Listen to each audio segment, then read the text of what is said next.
தமிழன் பழம்பெருமை பேசுவது என்பது பீற்றிக்கொள்ள அல்ல, நம்மை நாமே ஒரு முறை தேற்றிக்கொள்ள. பழம்பெருமை என்பது படிப்பினை.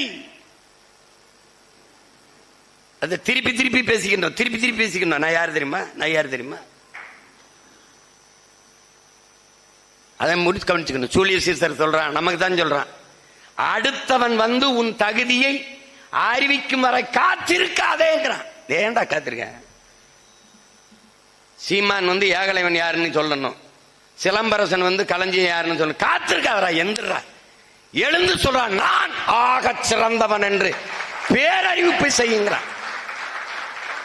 அப்படிதான் தமிழ் பேரினத்தின் பிள்ளைகள் நாங்கள் எழுந்து சொல்கிறோம், நாங்கள் ஆக சிறந்தவர்கள், உலகத்தின் தலை சிறந்த மானுடர்கள், உலகிற்கு அறிவியல், நாகரிகம், தொழில்நுட்பம், கலை, இலக்கியம், பண்பாடு, வேளாண்மை எல்லாவற்றையும் கடன் கொடுத்த பேரினம்.